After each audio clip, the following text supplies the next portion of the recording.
Pune drugs प्रकरणी आता कारवाईला वेग आल्याचं पाहायला मिळतंय। आजच्या दिवसामध्ये या प्रकरणामध्ये काय काय कारवाई करण्यात आली आहे बघूयात, त्या संदर्भातला एक स्पेशल रिपोर्ट।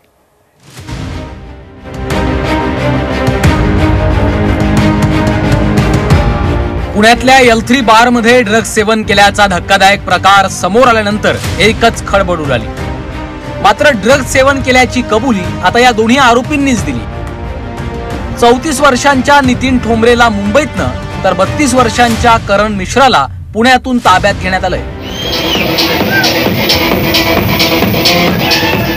अशाच पार्ट्यांमध्ये या दोघांची ओळख झाल्याचंही समोर आलंय। वराती मागून घोडे नाचवत आता प्रशासनानं बारवर कारवाईला सुरुवात केली आहे।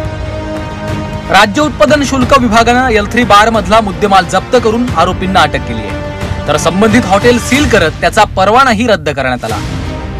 L3 मधून 241 लिटर विदेशी मद्यही जप्त करण्यात आलंय।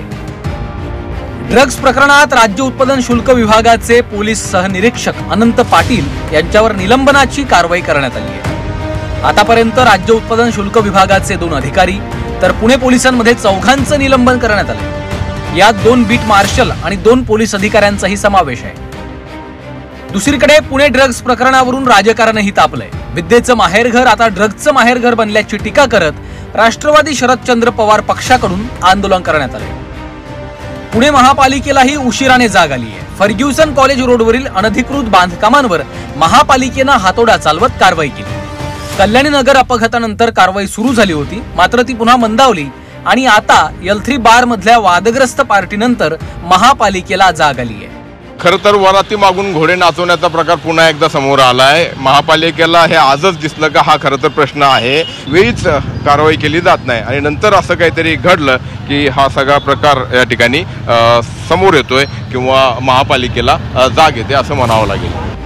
तर दुसरीकडे अवैध बांधकामांवर वेळोवेळी कारवाई करण्याचे आदेश उपमुख्यमंत्री देवेंद्र फडणवीसांनी दिलेत। जे काही ड्रग्सच्या संदर्भातली परिस्थिती आहे त्याच्यावर राज्य सरकार इफेक्टिव्हली कारवाई करते आहे।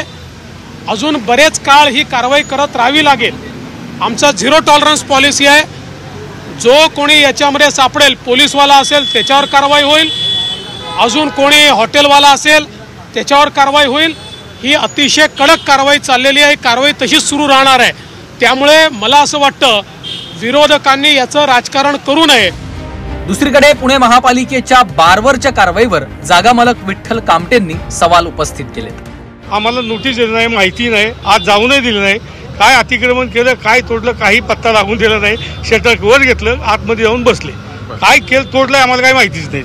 आज शटर पण खाली येऊन निघून गेलो। सांस्कृतिक राजधानी ही ओळख संपून ड्रग्ज नगरी अशी पुण्याची नवी ओळख बनली आहे। नशेच्या विळख्यात सापडलेली तरुणाई, अंमली पदार्थांचं जाळं, दिवसेंदिवस फोफावत चाललेली पब संस्कृती, नियम धाब्यावर बसवत मध्यरात्रीपर्यंत डीजेच्या दणदणाटात सुरू असलेला धांगडधिंगा यावर डोळे झाक न करता सरकारनं धडक कारवाई करावी अशीच अपेक्षा सामान्य पुणेकर करतोय। अरुण मेहत्रे, G24 तास, पुणे।